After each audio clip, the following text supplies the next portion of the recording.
Hello दोस्तों, नमस्कार। स्वागत है आपका अपना यूट्यूब चैनल लर्निंग जीएस वाला में।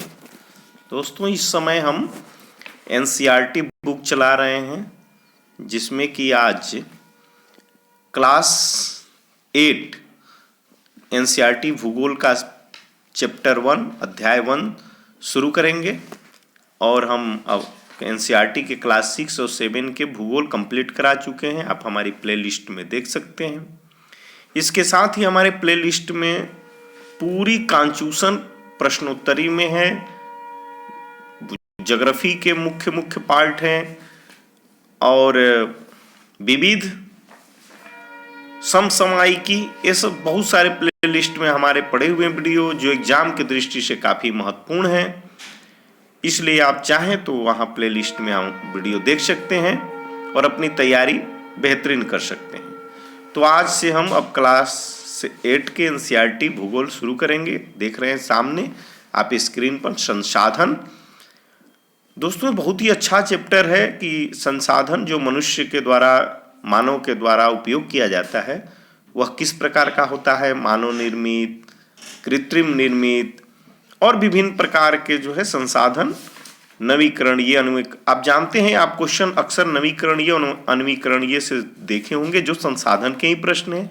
इसलिए आज का सेशन काफ़ी महत्वपूर्ण होने वाला है।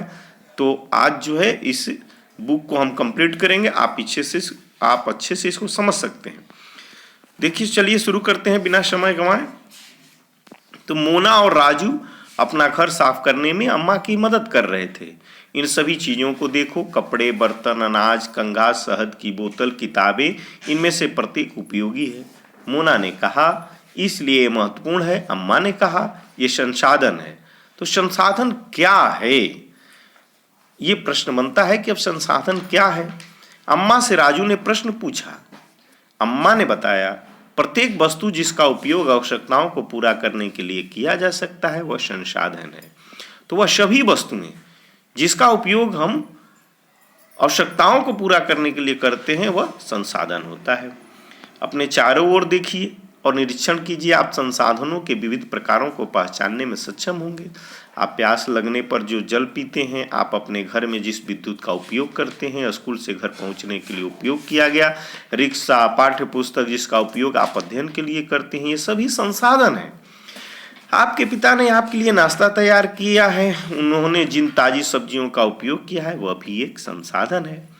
जल, विद्युत, रिक्शा, सब्जियां और पाठ्य पुस्तक सभी में कुछ एक जैसा क्या है, उनमें से सभी वस्तुओं का उपयोग आपके द्वारा किया गया है, इसलिए वे उपयोगी हैं। एक वस्तु अथवा पदार्थ की उपयोगिता अथवा प्रयोज्यता उसे एक संसाधन बनाती है। राजू अब जानना चाहता है कि कोई भी वस्तु संसाधन कैसे बनती है। अम्मा ने बच्चों को बताया, वस्तुएं उस समय संसाधन बनती हैं जब उनका कोई मूल्य होता है। इसका प्रयोग अथवा उपयोगिता इसे मूल्य प्रदान करती है। सभी संसाधन मूल्यवान होते हैं, अम्मा ने कहा। यह एक अच्छी लाइन है और आप इसे समझ सकते हैं कि संसाधन जब उनका कोई मूल्य हो जाए तो वह संसाधन मूल्यवान हो जाता है और वही संसाधन होता है। मूल्य का अर्थ महत्व होता है। कुछ संसाधनों का आर्थिक मूल्य होता है जबकि कुछ संसाधनों का आर्थिक मूल्य नहीं होता है। उदाहरणार्थ, धातुओं का आर्थिक मूल्य होता है लेकिन एक मनोरम दृश्य का आर्थिक मूल्य नहीं होता है। परंतु ये दोनों संसाधन महत्वपूर्ण है और मनुष्य की आवश्यकताओं को पूरा करते हैं। कुछ संसाधन समय के साथ आर्थिक रूप से मूल्यवान हो सकते हैं। आपकी दादी के घरेलू नुस्खों को आज कोई वाणिज्यिक मूल्य नहीं है, लेकिन यदि वे पेटेंट करने के उपरांत मेडिकल फर्म द्वारा बेचे जाते हैं तब वे आर्थिक रूप से मूल्यवान हो सकते हैं। ये देखिए, प्रौद्योगिकी एक शब्द है, इसका अर्थ क्या होता है जो आपको आगे पढ़ना है, इसको समझ लीजिए। तो प्रौद्योगिकी का अर्थ होता है किसी कौशल करने अथवा वस्तु बनाने में नवीनतम ज्ञान का अनुप्रयोग प्रौद्योगिकी है। तो आपसे पूछा जा सकता है प्रश्न की प्रौद्योगिकी में कौन सा ज्ञान, प्राचीन ज्ञान, खोजी ज्ञान। तो किसी कौशल करने अथवा वस्तु बनाने में नवीनतम ज्ञान का अनुप्रयोग प्रौद्योगिकी है। नवीनतम ज्ञान। अब चलिए इसके महत्वपूर्ण बिंदु को हम अब समझते हैं अच्छे से, ठीक है। समय और प्रौद्योगिकी दो महत्वपूर्ण कारक हैं जो पदार्थों को संसाधन में परिवर्तित कर सकते हैं। दोनों लोगों की आवश्यकताओं से संबंधित है। लोग स्वयं ही सबसे महत्वपूर्ण संसाधन है। लोगों के विचार, ज्ञान, आविष्कार और खोज ही हैं जो अधिक संसाधनों की रचना करते हैं। प्रत्येक खोज अथवा आविष्कार में बहुत से अन्य खोज एवं आविष्कार होते हैं। आग की खोज से खाना पकाने की पद्धति एवं अन्य प्रक्रियाओं का प्रचलन हुआ, जबकि पहिए के आविष्कार से अंततः परिवहन की नवीनतम विधियों का विकास हुआ। जल विद्युत बनाने की प्रौद्योगिकी ने तेजी से बहते जल से ऊर्जा उत्पन्न करके उसे एक महत्वपूर्ण संसाधन बना दिया। एक देखिए, एक महत्वपूर्ण संसाधन, इसलिए मैं भी एक संसाधन हूँ, ये आप फिगर से समझ सकते हैं। अब संसाधन के प्रकार को हम देखते हैं। संसाधन के प्रकार, समानतः संसाधनों को प्राकृतिक, मानव निर्मित और मानव में वर्गीकृत किया गया है। तो पहले हम एक एक करके समझेंगे, लेकिन पहले प्राकृतिक संसाधन को समझते हैं, ठीक है। जो संसाधन प्रकृति से प्राप्त होते हैं, प्रकृति से नेचुरली, समझ रहे हैं ना, और अधिक संशोधन के बिना उपयोग में लाए जाते हैं, प्राकृतिक संसाधन कहलाते हैं। वायु जिसमें हम सांस लेते हैं, हमारी नदियों और झीलों का जल, मृदा और खनिज सभी प्राकृतिक संसाधन है, नेचुरली है। आप समझ सकते हैं, वायु जो होता है नेचुरली हम प्राप्त करते हैं, उसे कोई बना करके बेचता है नहीं, वो स्वभावतः इन्वायरमेंट में मिल जाती है। नदियां हैं, झील हैं, जल है, मृदा है। इन संसाधनों में से बहुत से प्रकृति के निःशुल्क उपहार हैं और सीधे ही उपयोग में लाए जा सकते हैं। कुछ परिस्थितियों में प्राकृतिक संसाधन का सबसे अच्छी तरह उपयोग करने के लिए औजारों और प्रौद्योगिकी की आवश्यकता हो सकती है। प्राकृतिक संसाधनों को विस्तृत रूप से नवीकरणीय और अनवीकरणीय संसाधनों में भी विभाजित किया जा सकता है। यहाँ ध्यान दीजिएगा, नवीकरणीय संसाधन, तो नवीकरणीय संसाधन वे संसाधन हैं जो शीघ्रता से नवीकृत अथवा पुनः पूरित हो जाते हैं। इनमें से कुछ असीमित हैं और उन पर मानवीय क्रियाओं का प्रभाव नहीं होता। ये ध्यान रखिएगा, पूछता है यहाँ से प्रश्न, नवीकरणीय कौन से संसाधन होते हैं, अनवीकरणीय। तो जैसे सौर और पवन ऊर्जा, तो सौर और पवन ऊर्जा नवीकरणीय संसाधन है। तो नवीकरणीय का अर्थ क्या होता है कि ये शीघ्रता से नवीकृत अथवा पुनः पूरित होते हैं, माने पुनः प्राप्त होते हैं और शीघ्रता से। तो सौर ऊर्जा, पवन ऊर्जा। लेकिन फिर भी कुछ नवीकरणीय संसाधनों जैसे जल, मृदा और वन की लापरवाही से किया गया उपयोग उनके भंडार को प्रभावित कर सकता है। जल असीमित नवीकरणीय संसाधन प्रतीत होता है, फिर भी जल की कमी और प्राकृतिक जल स्रोतों का सूखना आज विश्व के बहुत से भागों में एक बड़ी समस्या है। तो सौर ऊर्जा, पवन ऊर्जा, जल, मृदा, वन के ये सब जो हैं नवीकरणीय हैं। अनवीकरणीय संसाधन वे संसाधन हैं जिनका भंडार सीमित होता है, जिनकी भंडार सीमित होती है वो अनवीकरणीय संसाधन कहलाते हैं। भंडार के एक बार समाप्त होने के बाद उन्हें नवीकृत अथवा पुनः पूरित होने में हजारों वर्ष लग सकते हैं। यह अवधि मानव जीवन की अवधि से बहुत अधिक है। तो इस प्रकार से संसाधन अनवीकरणीय कहलाते हैं, जैसे कोयला, पेट्रोलियम तथा प्राकृतिक गैस इसके कुछ उदाहरण हैं। तो ध्यान रखिएगा, नवीकरणीय जिसे पुनः प्राप्ति हो और शीघ्र हो जाए, अनवीकरणीय जो पुनः प्राप्ति नहीं हो और हो भी तो हजारों लाखों साल बाद। तो कोयला, पेट्रोलियम, कोयला तुरंत बन नहीं सकता है, पेट्रोलियम, प्राकृतिक गैस। प्राकृतिक संसाधनों का वितरण भूभाग, जलवायु, ऊंचाई जैसे अनेक भौतिक कारकों पर निर्भर करता है। पृथ्वी पर इन कारकों में विभिन्नता होने के कारण संसाधनों का वितरण असामान्य है। ये देखिए, ये कुछ शब्दावलियां हैं, इसको पहले हम बता देते हैं आपको।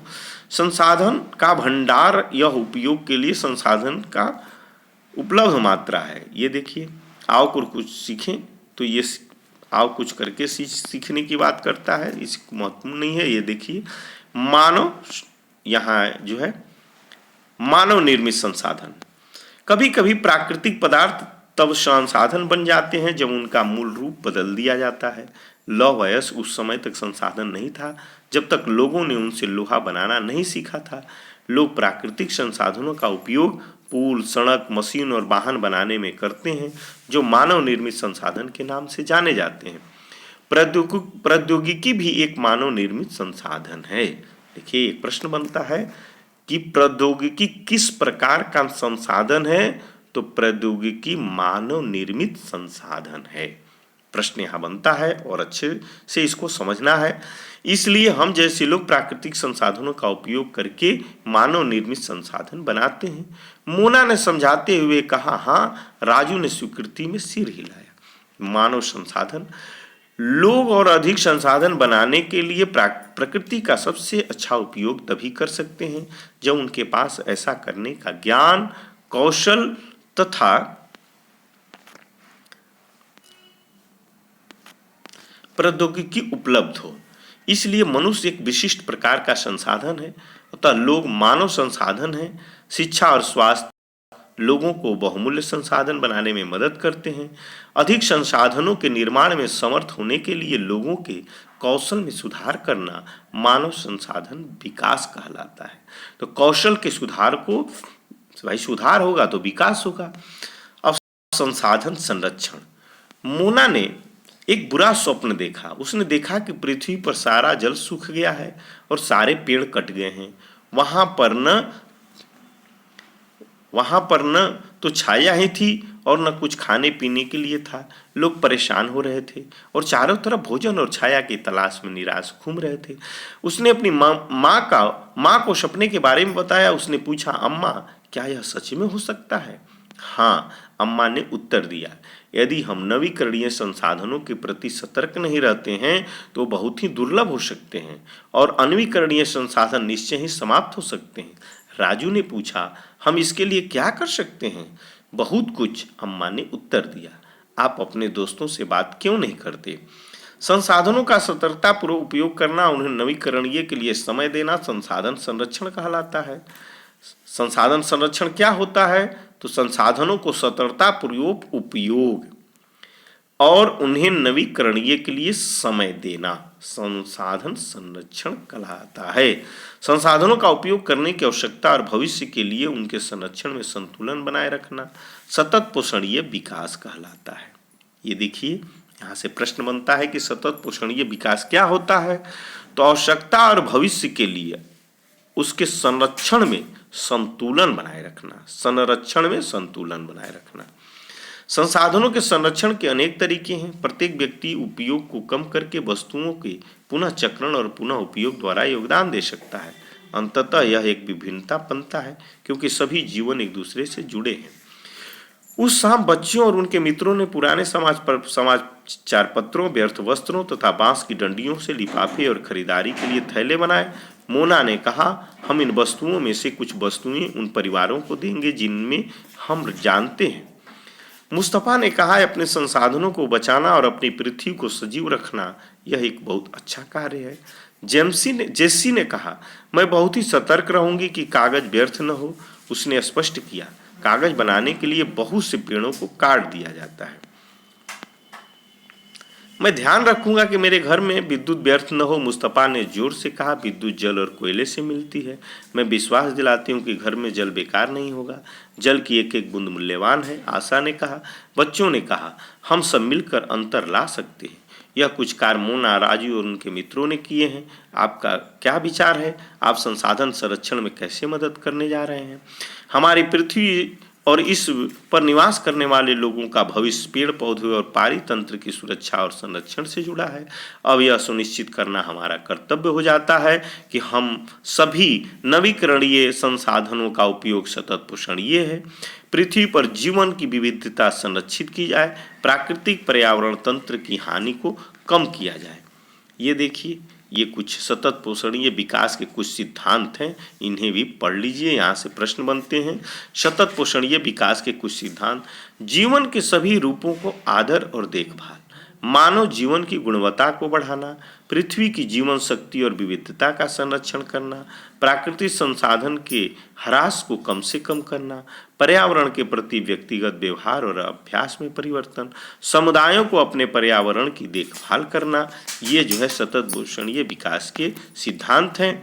अब देखिए, आज इसी के साथ आज का सेशन समाप्त होता है। यह काफ़ी महत्वपूर्ण सेशन, तो आप इस यहाँ से जो प्रश्न पूछें आप चाहें तो बना सकते हैं और अपने आप बनाएंगे तो आप कितना पढ़े हैं आपको क्लियर हो पाएगा। ओके दोस्तों, थैंक यू। आप देखें तो कहें तो संसाधन को निर्धारित नहीं करता, बोले कौन संसाधन को निर्धारित नहीं करता, तो संसाधन की निर्धारित मात्रा नहीं करता। मानव निर्मित संसाधन क्या है, तो मानव निर्मित संसाधन जो है कैंसर उपचार की औषधियाँ, ये सब हैं। आप चलिए, थैंक यू, ओके।